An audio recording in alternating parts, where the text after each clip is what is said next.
Welcome to Teachsimple Podcast. We focus on providing simple solutions in the classroom. I have your favorite middle school counselor, Erica Pitts. How you doing today? Hi. How are you? How you doing, Calvin? I'm super excited. As you can tell, there's going to be a lot of smiles up in here. Erica she's a counselor. Shout out to the counselors in Atlanta. She went to Georgia State. She got another degree in Kennesaw State. She decided her passion was education, advocating for kids. Upon graduating, she was blessed with her first teaching assignment as a high school English educator. Shout out to the English educators in Decatur, Georgia. Yes. It was with this opportunity, Erica realized our students deserve the very best learning experience possible, okay? And the students need teachers in their lives that are passionate, intellectual, they care about them, they love them, they give them hugs pre-COVID, and they give them air hugs during COVID. You know what I'm saying? Erica is currently a middle school counselor, helping students navigate the journey of middle school life, which is the hardest. I can definitely give you so many just stories from middle school, from puberty to bullying to just being the shortest kid ever and growing up high school. And then before you know it, I'm like, yes, high school is for me. And then Katrina happened, and then all of it got wiped away. Now I have to start all over. But that's another podcast. Erica, I appreciate you on the podcast. How you doing? I'm doing well, Calvin, and thank you so much for having me. I'm really excited at this opportunity just to have a conversation about middle school in the state of Georgia. So I'm here for it. Absolutely. And I do this with everybody, but some people I can tell like it won't work, but I think it'll work with you. So okay. To the podcast, we got 3 affirmations. The first one, how you doing? What's it like being a counselor during COVID? Oh my goodness. So that's a great question. I will start off by saying it is a challenge. One of the challenges that I am experiencing right now is trying to really stay connected. Over the last, and let me back up, I'm sorry, I've been a school counselor. This is my 5th year. So prior to being a school counselor, I was an English teacher in the classroom for 10 years. And so now, this is my 5th year counseling. So I've had an opportunity to be a counselor in elementary school for 2 years. And now I am a middle school counselor. And one of the things, I think the most important thing being a counselor is having connectivity with your students. And right now during COVID is very difficult. It's a little challenging, but trying to find new ways is always a positive thing. So, I try to make sure I keep a positive mindset, a growth mindset, trying to find opportunities, new ways, solutions, strategies to stay connected with our students, because we're so used to seeing our students every day. I just love the fact that I can put my eyes on my students. I can look them up and down, make sure they're okay, give hugs. So not being able to do that is a little bit of a challenge, but making sure we do things like this, making sure we meet virtually consistently, and just providing social opportunities via Google Meet or via Zoom is always a positive thing. And staying connected with our parents as well. That's important, especially during this time. Absolutely. And I interviewed a preschool teacher, and her name is Miss Shania Davis in New Jersey, and she just talks about just like missing giving those kids hugs, but her energy is super just amazing. She was like, I could still get them to love me during virtual, and I definitely feel like you have that effect as well. You very, very radiating. You're always smiling. I know when the kids see you, try. Miss Pitts, what's up? Yes, they are. And I miss them. I really do, honestly. Our school, the school district that I work for here in Atlanta, we were currently face-to-face. So our students had the option of going face-to-face or virtual. So that meant that, the staff had to go into the building. So I did have face-to-face students. And, that was a positive thing, because most of them I was able to see every day and still connect with them every day as best as I can, with our COVID protocols and things like that. But it's those virtual students that, you want to make sure that you stay up to date with, because you don't want to lose them. I had the privilege of working with my past group of students for 2 years. So we kind of looped up with each other. So I had them in 7th grade, I had them in 8th grade. So I had them for 2 years. And it was, that relationship was just awesome. I knew them, I knew their parents. So it was always just a positive game. Now it's just kind of like, I have a whole new group of students because those group, they went on to the high school. So now just trying to find ways to get connected with the parents and the students, it's challenging, but just reaching out is my big thing. I'm always calling parents every day, calling students. Hey, I'm just checking in. You doing okay? And I think that works well because I want them to know that I'm here for them. I miss you. I really want to see you at some point. And, hopefully, once all of this dies down, you'll still have your opportunity to, have all of your 8th grade practices and go on to the high school. So we still want to be able to celebrate. Absolutely. Yeah. I feel like I'm in your counselor office right now. Checklist. He's like, Calvin, you got it. You just got to make sure you do this. It's going to be all right. Yes. Absolutely. And everyone doesn't get the benefit to have a counselor. I was lucky enough. I always talk about how Katrina, I would say it was a benefit for me, but my life changed drastically in a very positive way. The education system was just a lot better. I was able to be in avid programs in Virginia outside of Louisiana. Not saying that the education was 10 times better, but it just had much more diversity and access to things that I needed to just cultivate my horizons. You know what I'm saying? Yes. And yes. I remember I went to this school that they literally had 9 counselors for like a pretty big school. It was a pretty big school, but they had like 9-10 counselors. And I remember it was like when we would go in there, it was like a row of just doors, and each door was like a counselor. Yes. And the school was very progressive because I would just be like, yo, I need to go to the counselor office. And I'd be like, just go. And I seriously needed it. I was mentally, I was just always in my head type kid. And my counselor was the person that really got me into college because she's the one that got me organized and got me to apply and make sure I had my right schools and my schools that I wished and my targeted schools and my easy schools.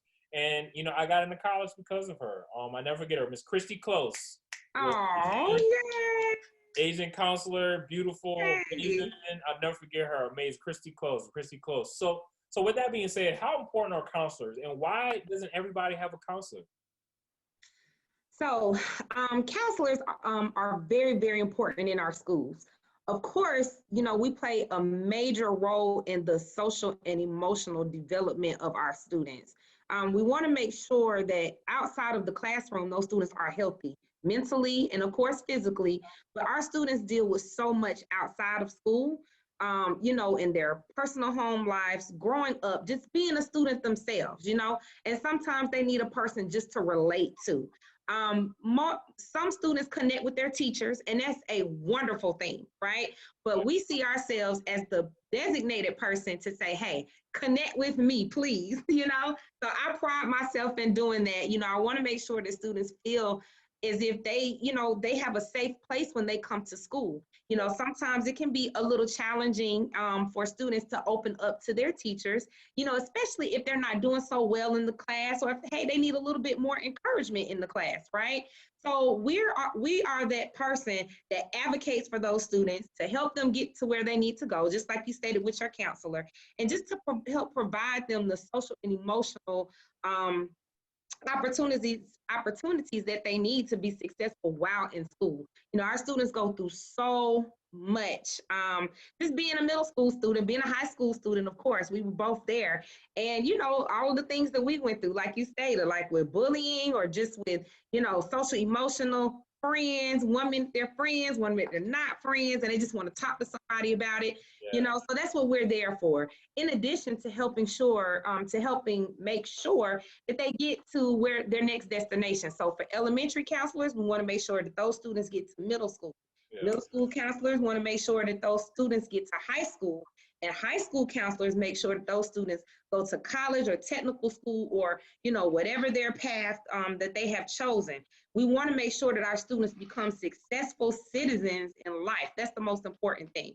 We want to make sure we have that balance. We provide that balance for them in a safe place where they can just talk about it, get it off their chest.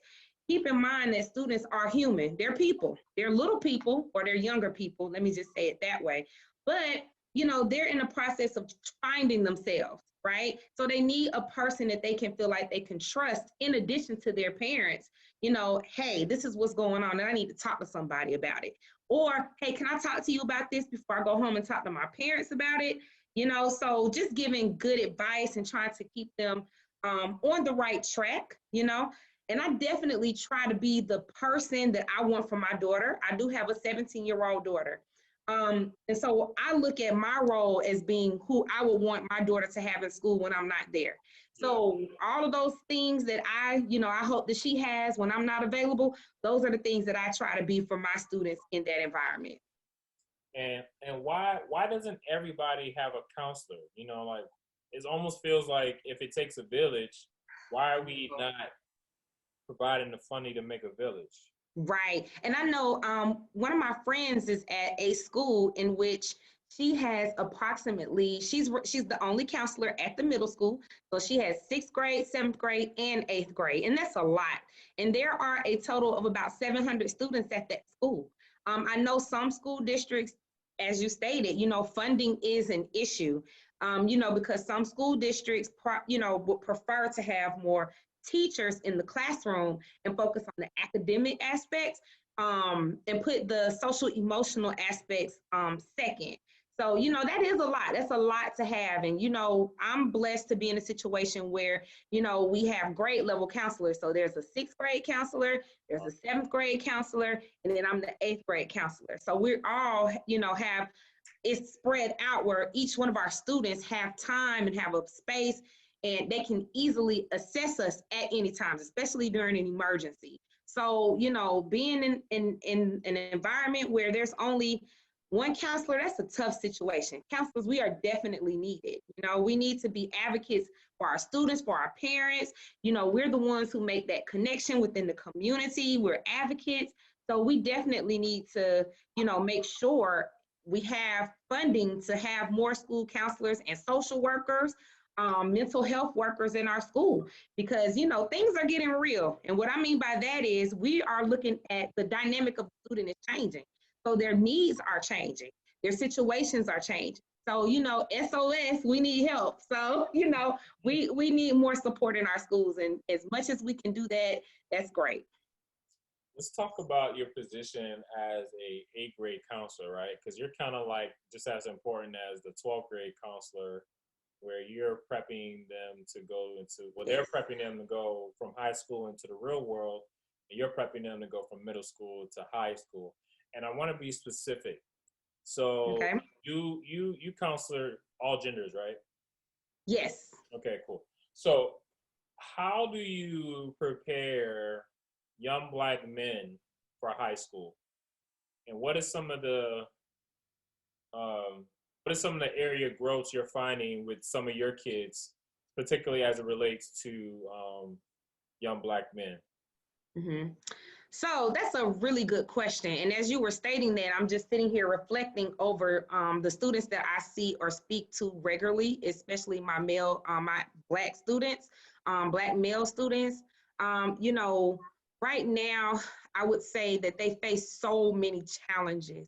I'm just kind of thinking over some of the situations that we're looking at with gang activity, trying to feel accepted, trying to make friends, trying to just find their way, having some, issues with just trying to be themselves. It's really hard, trying to do that. So one of the things that we do at our school, we do have small groups. So we make sure that we meet with all of our students. We make sure that, we are meeting their needs. We individually meet with them. And, we make sure we do check-ins with our students. Like, hey, what's going on? How can I help you? Let me know how I can be of service to you. What should I do to help you get out of here and get to high school? And you got to make sure that you talk about high school and college or career, whatever it is, because some of our students, they just see the now, right? they don't focus on what life is going to be like or could be like in the future. And I get it, because they're students, they're kids, right? So they're not thinking as far ahead. But as a teacher, when I was a high school teacher, I saw those same students, sitting in my class in the 11th and 12th grade. And it's kind of like they always would say to me, oh my gosh, I'm a senior. It's here. It just went by so quick. Now I got to make these decisions.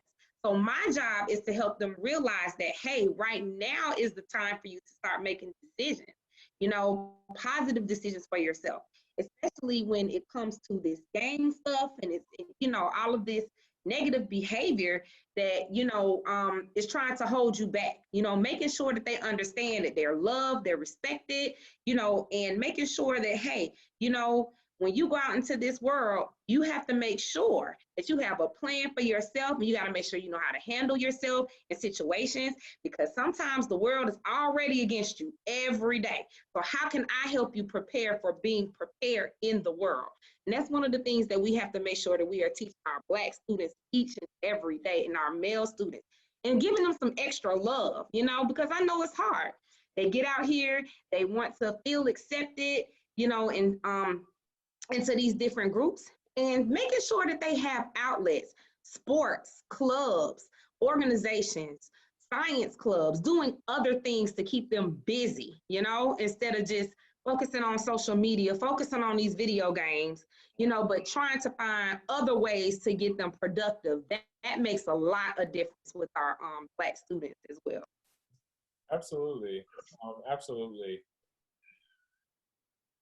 And then in terms of getting them to high school, specifically, we have to do a lot of college and career readiness with them, just letting them see, hey, these are the options. So in the district that I work for, they have career pathways for our students.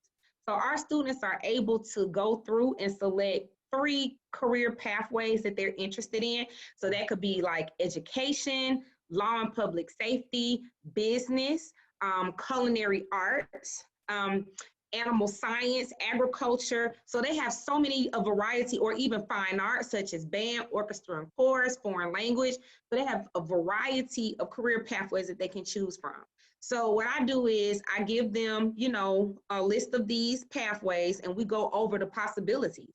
And I'm like, listen, you have endless opportunities right here. Like, this is you. Like, what is it that you like to do? So we try to help them find career pathways. We sign them up for the classes. And then, it's my job to make sure that they get acclimated to high school, because it's a difference between middle school and high school, with friendships, with bullying, with social media, cyberbullying, uniforms. I work at a uniform school, and then at the high school, they don't have to wear uniforms. Believe it or not, that's a huge investment for our students, but it's also something they look forward to because they get tired of wearing uniforms. But just making sure that they stay connected, feel safe, and making sure that their parents are connected and feel safe as well. Beautiful. I love that. And the point is making sure you have something, Yes. And in my school, we're getting out of the go to college, where we're only focused on post-secondary opportunities. Right. So it might be college, it might be a community college, it might be a trade, it might be military, right. It might be a job. You know what I'm saying? It might, so what you just have to have something, and we're not a monolith, right? We don't all have to do the same thing, but we got to do something. Absolutely. And that's what we want our students to see, that you have options, right? You have more than one option, and you have, so much to look forward to. So enjoy this moment, take it for what it is, and just plan ahead, and look at it and enjoy this experience. And even if you select these career pathways, that's not an end all to be all. You may sign up for law and public safety and then get to your 9th grade, 12th grade year and say, you know what, I don't want to be a police officer. I'd rather be a teacher. And then there you go, you can switch. So it's just an exploratory, time for our students to see what they like, what they don't like. Think about, we have an ROTC program. Maybe they would prefer to go into the military. That's an option.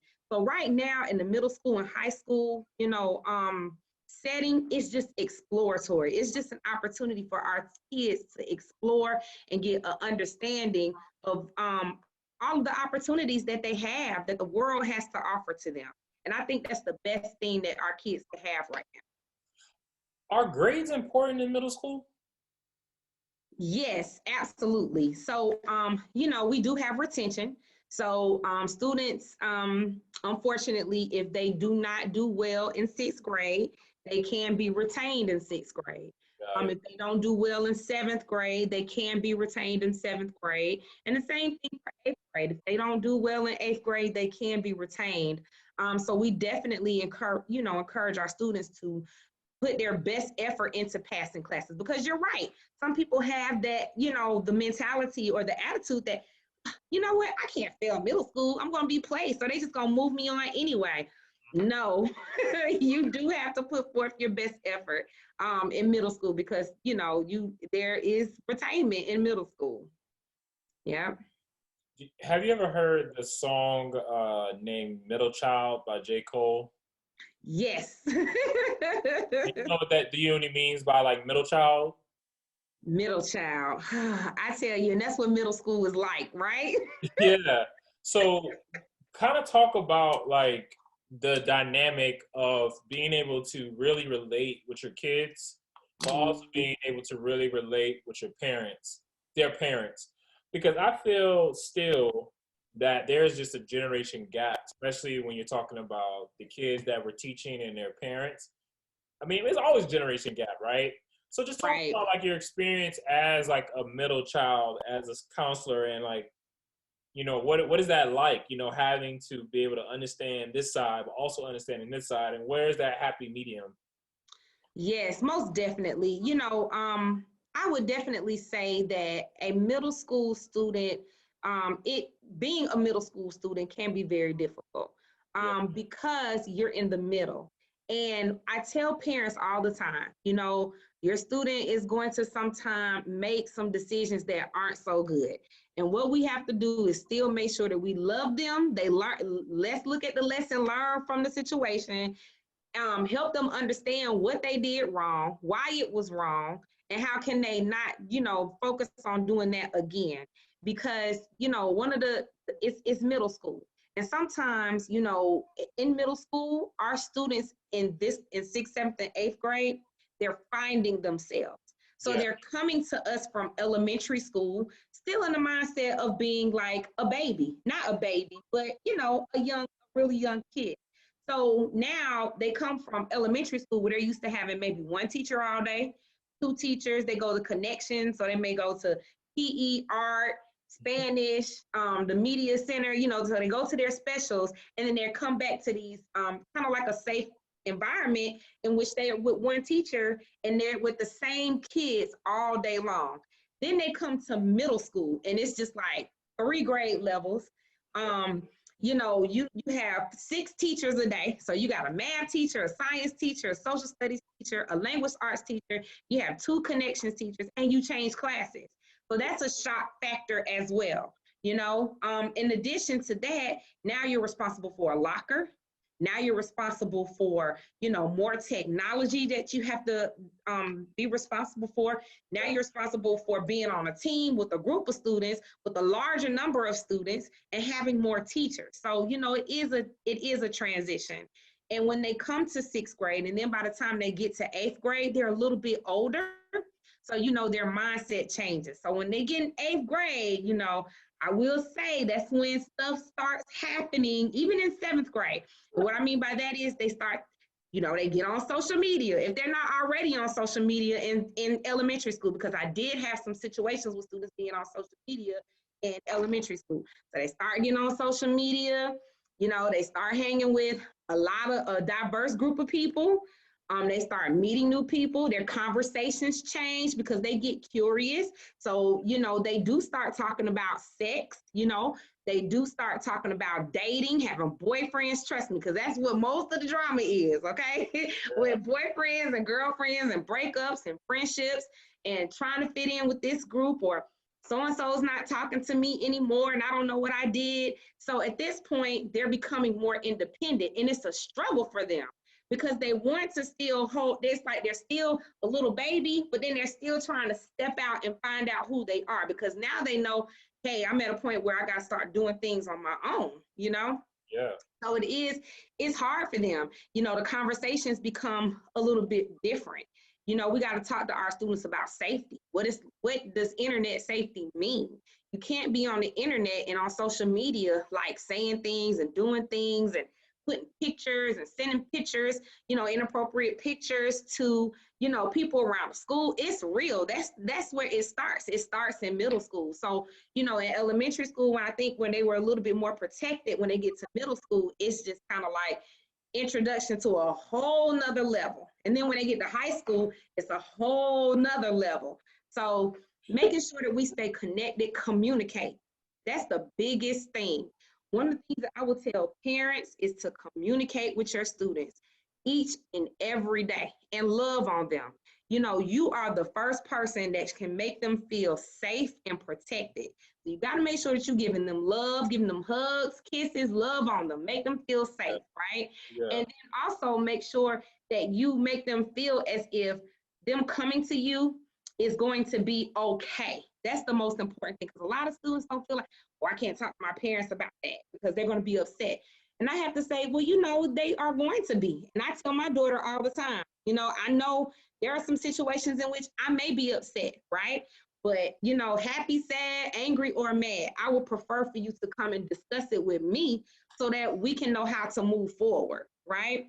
Yeah. So that's the major thing when it comes to, you know, to middle school. Just making sure that you ask questions and you show love. Those are the two things that I tell parents. Yeah. Ask questions every day. The hard questions too, because sometimes I know parents say, "Ooh, I don't think I'm ready to have that conversation." No, ma'am. You need to go ahead and have that conversation. So, no, sir. It's time to have those hard conversations in middle school. You know, because you don't want them to just start having those conversations when they get to high school. They need to be prepared for high school, right? Yeah. Because it's, you know, they got to know, hey, if I'm faced with drugs, what do I do? If someone asks me to send an inappropriate picture, what do I do? Who can I talk to about it? If someone older than me tries to talk to me, what can I do? You know, so they need to be prepared for those things and know how to deal with those things. And that's the biggest thing for middle school, us trying to show them how to prepare for high school. Yeah, I definitely didn't have that middle school experience.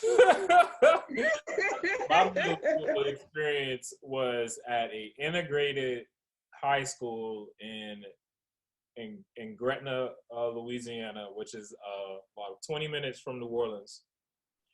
And it was just like the worst mix ever. You got all these kids coming from all these different neighborhoods. They don't know each other.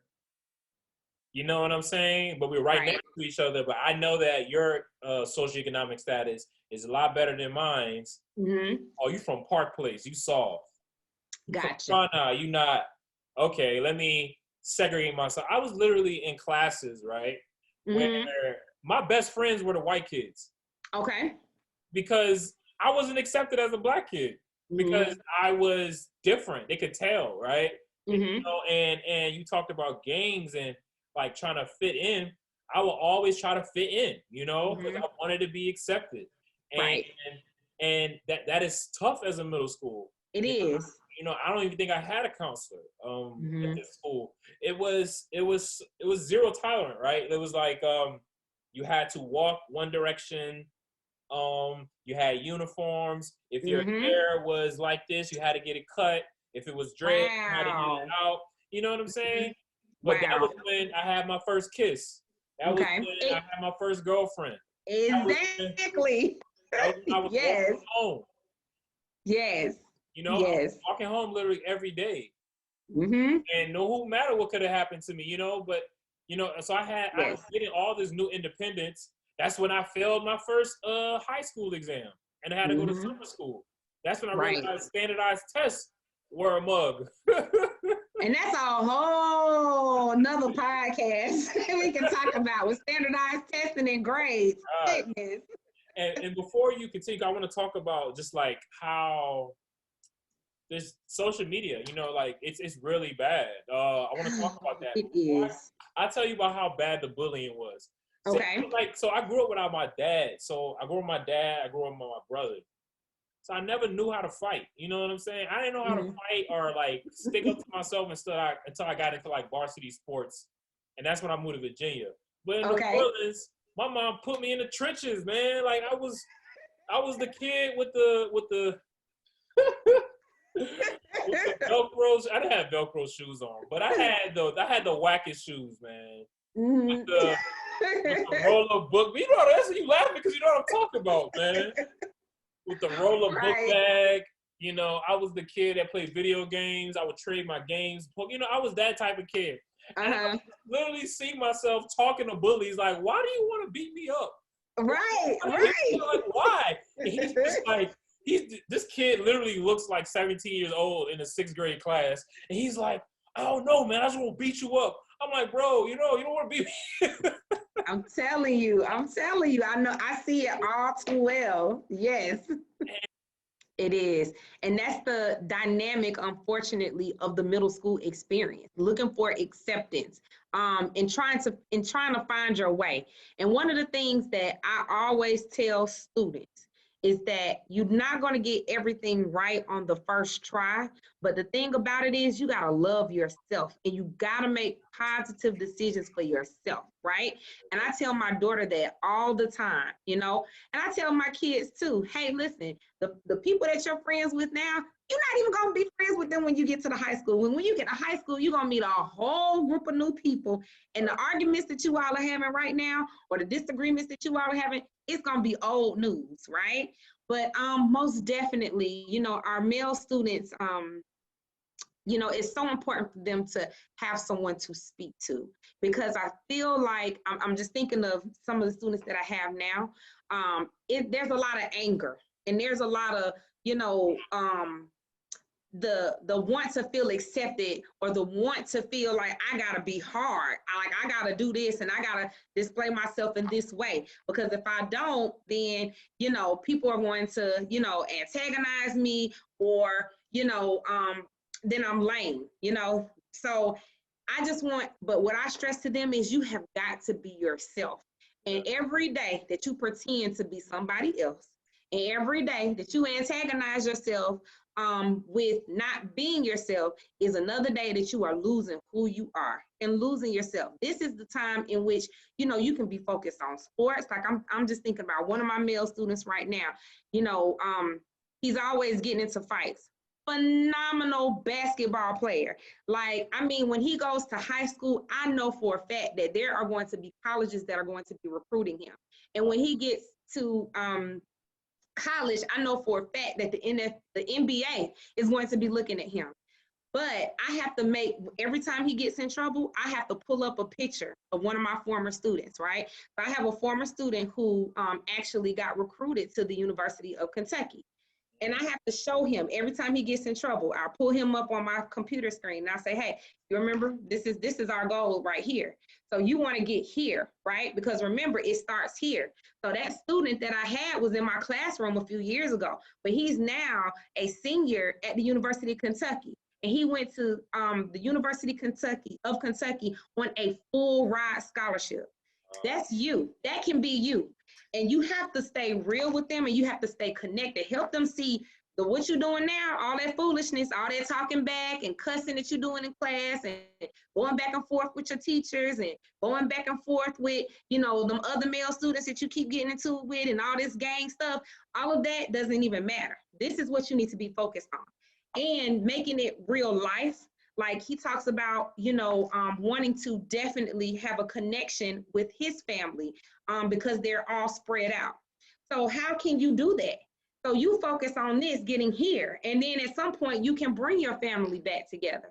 You know, so we got to make sure that they understand the realness of what they're going through, and understand that anger. I know you feel upset right now because he tried you or he said this to you, but guess what? It's just a moment, right? And those moments are going to pass.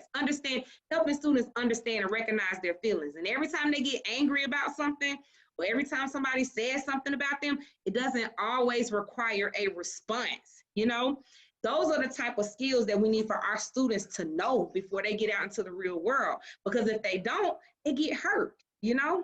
Yeah. So we don't, and I tell my students, I don't ever want to see you on the news being arrested for something. I don't ever want to see you in a situation in which, you know, you have been profiled or you have been mistreated. That's going to hurt me.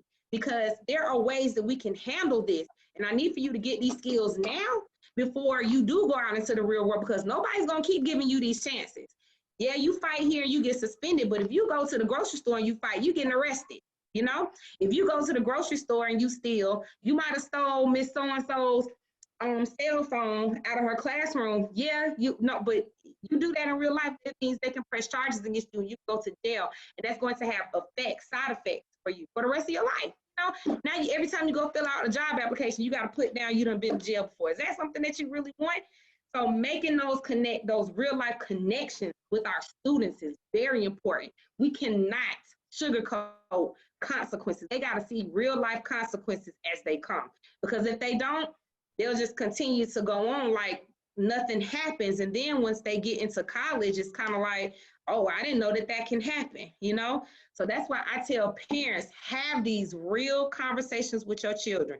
Social media, sex, drugs, alcohol, dating, abuse, you know, because sometimes we, you know, in the high school settings, these young ladies, they get into relationships or have these friendships with these male students, and you don't even know that this guy is hitting on her. And that's real life stuff, you know, that we see in the schools. So you got to make sure that you have these conversations. How, you know, what it's like to be a good friend, you know, because sometimes people don't, you know, our children don't even understand that. They, you know, I have to explain to students what is a giver and what is a taker, right? How you give to someone, but then how people always just take from you. You know, help making sure that you put self-esteem in your kids and love them every day. Talk to them. How was your day? What did you do today? Well, what are your goals for this week? Did you meet your goals this week? How was math? What did you not do so well today? What did you do well today? You know, just keeping that, you know, well, what happened today? How's your friendships going? Because sometimes they're waiting for you to ask those questions because they don't know how to, you know, they're still struggling with being, you know, they're independent, still trying to be like, I'm holding my mom's hand, to now I'm in a situation where I got to try to figure things out on my own. And that's why it's so important to just make sure you stay connected with your kids. I'm telling you. Yeah, and let them cry, you know? Like, Yes. especially the boys, let them cry. I remember whenever I did get bullied, I would tell my mom, and she'll just let me cry. And then I'll say, I want to transfer. And she'll just let me say that. She wouldn't even respond to that. She'd just be like, boy, right.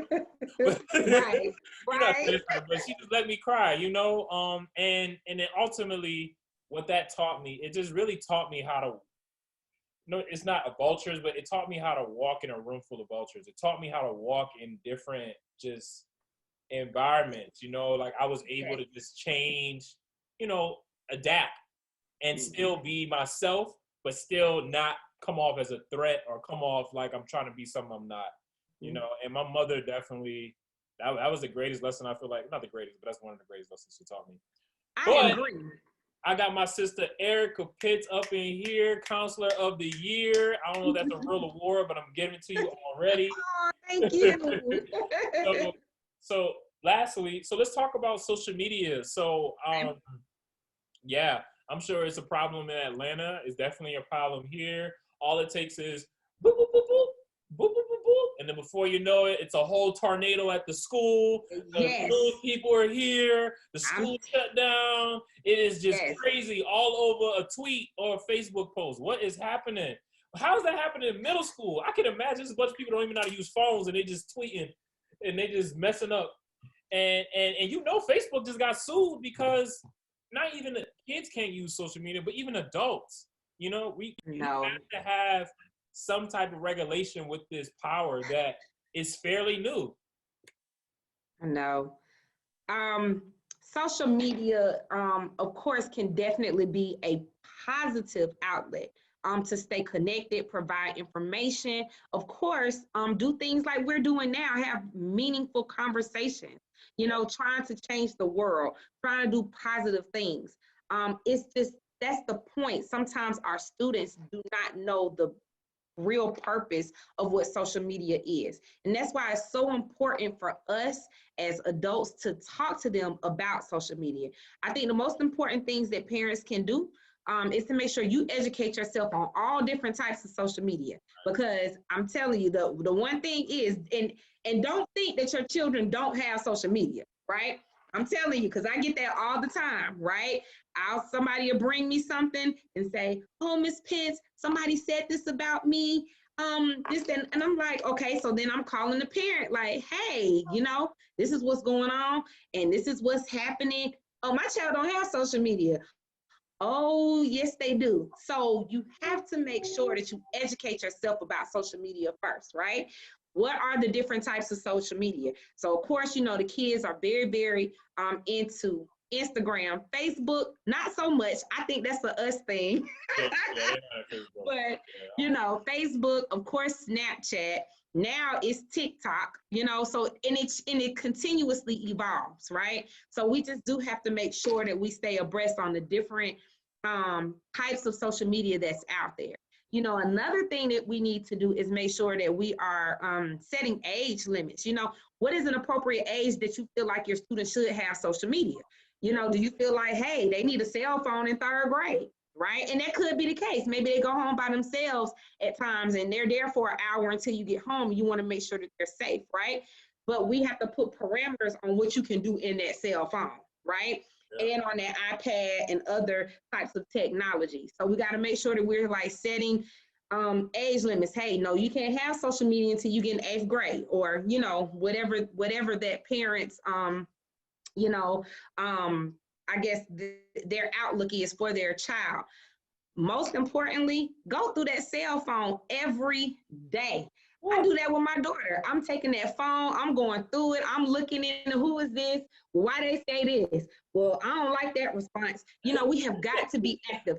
And I don't know, and I'm torn because I don't want to feel like I'm a helicopter parent, but at the same time, I see all of the things, the damaging things and the negative things that it can do to our kids, especially at school. So we got to make sure that, we're going through that cell phone looking like, hey, what is this and who is this? Especially at the elementary level, you want to make sure your students not talking to people, to strangers. People pretend to be people every single day.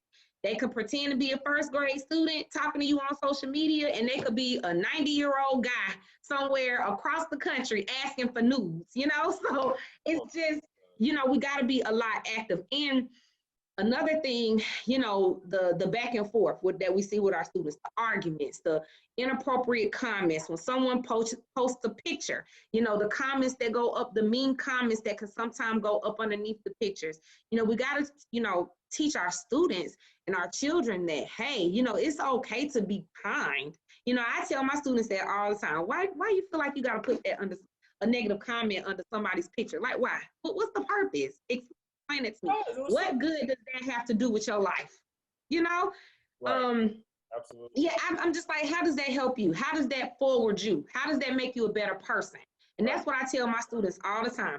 Any decision you make, I want to know. You have to tell me and explain to me, how did that make you better today? And how is that going to make you a better person for tomorrow? Because if it doesn't, that it's not adding to your life, The students, they get into arguments, they can't focus.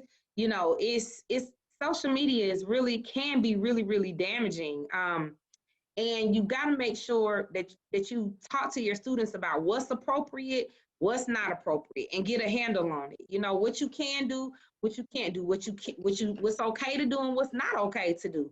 Because then that stuff that happens on social media, what does it do? It comes back into the school the next day. So when the kids start fighting on social media and in these little group chats and FaceTimes and group FaceTimes and all of that, then they mad at each other. And now it comes back into the school and they want to fight each other and they can't focus in school because of this social media. So we got to get to a place in which we tell our students the purpose of social media, how to properly use social media, and how not to allow it to make it be a downfall.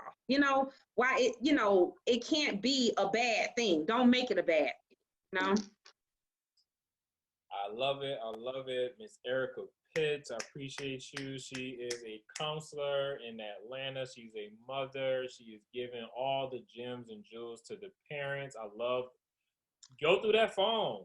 Talk to your kid. Let them cry. Ask the questions. Prepare them for high school. Don't act like this is a shortcake or shortcut. We have to take our time with our kids. Ask them the questions. Ask them those questions. What do you do if your kid lies all the time, though? I know, right? You know, and I say this to I'm saying this to be funny, but really it happens, right? I have to remind parents all the time because they get so upset, and I get it because I'm a parent, right? In some situations that come across or come in my office, I'm like, okay, this is not going to be good. But you know, they're going to lie sometimes to stay out of trouble. Of course, I used to do it. My mom, Oh! did you wash the dishes? I did wash the dishes. I don't know how the dishes still. Did you vacuum your room? Yes. And then my mom come in my room and it's not vacuum, Erica. Why did you lie? And I'm just like, I just didn't want to get in trouble, right? So that's the premise. You know, I stress to students that now, I mean, you're a middle school student at this time of your life. At this point, you can't, it's just, you know, you can't do that. You have to be honest. And being honest is just part of integrity and who you are as a person. It's part of your character. You have to be honest. Like when people see you, you want them to see you as an honest person. That's what I tell them. I say, hey, when I say, oh, that's Erica, I want to be able to say, oh, she's honest, she's loyal, she's faithful, she's intelligent, she's smart. I don't want to have to say, oh, she steals or oh, she's a liar. You know, I always talk to them about the importance of reputation. And I tell them, hey, your reputation is what you have. And I'm telling you, I know you're going to make some mistakes in your life, but one of the things that you cannot afford to do is have a bad reputation, because what will happen is, I tell students, you can do one wrong thing, right? And people are going to always remember that one wrong thing that you did. And you don't ever want that hanging over you as being a liar, right? Or being someone who steals, or being someone who has a bad attitude, or being someone that's untrustworthy. So we try to teach character and character building, you know, making sure that students have good character, understand the importance of having good character. Because if they don't understand what it means to have good character, then of course they, you know, they're going to unfortunately do things that are damaging to their character. So it's important to parents, talk to your kids, love your kids, boost their self-esteem. They need it. I'm telling you, they need it, and they need it from you. We can do it in the schools, and that's what we do, and that's what I love to do. I love to see students win, and I love to see them be passionate about who they are and to move forward. But I'm telling you, they love it even more when their parents are there and their parents are being cheerleaders for them and telling them that they love them every day, giving them hugs every day, telling them how beautiful they are, how smart they are, intelligent, because it starts at home, you know, and we're a support system at the school, but that character building is everything. And also just making sure you tell the students about your student about the consequences of lying. You know, you lie, you know, I mean, that's not good. You can go to jail. And that's what I tell them. You want to go to jail? So, you know, you just having good character is very important. And I tell them all the time, your reputation is going to speak for itself. And just like I tell students too, your energy is important. It introduces you, who you are. So when you come in here with a bad attitude, or, you know, your energy is low, I can tell. That's the same thing with your reputation, right? Yeah. If I hear something and I see it, you know, it's going to stick with you. Just like with how your energy represents you, it introduces you, so does your character. And that's why it's so important to have good character, because you want to go places. You know, you want people to trust you. You want a job at some point. You want to go to college or the military.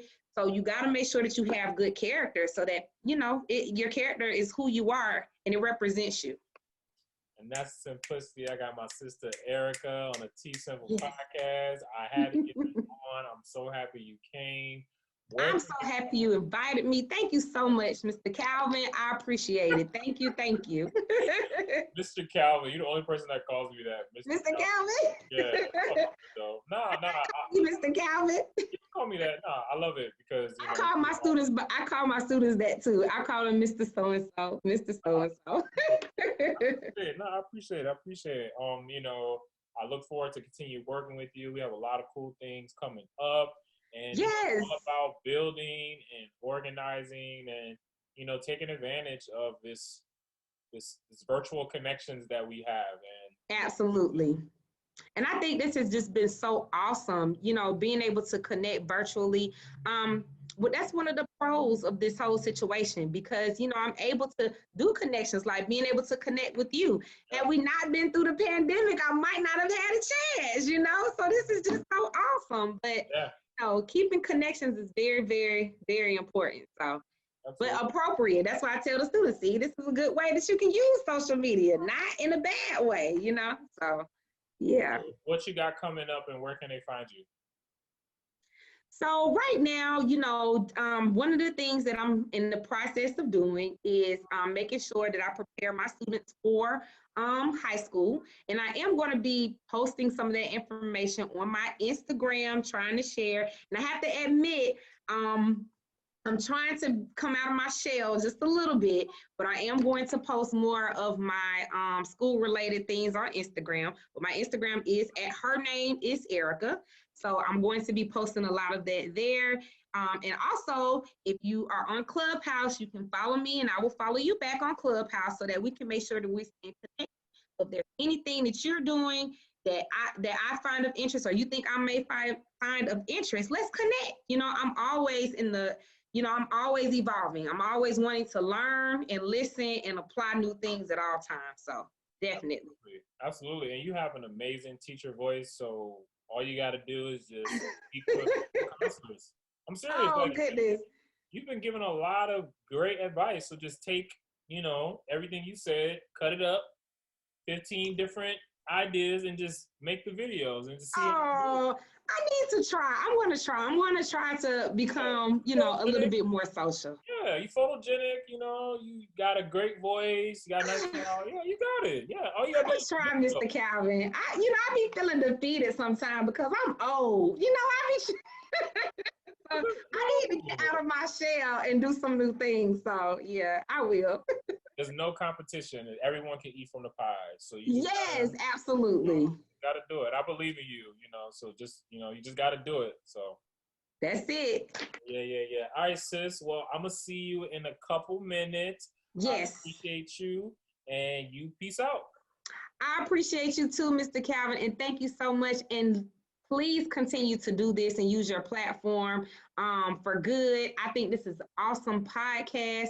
Thank you for sharing, and thank you for inviting others on the platform to share their knowledge with all of us, because this is what we need. We really do. So thank you. Thank you. I'm going to take that testimony. I'm going to write it for you and put it in. Yes, thank you for being you, and thank you for doing that as well. Peace out, y'all. Thank you.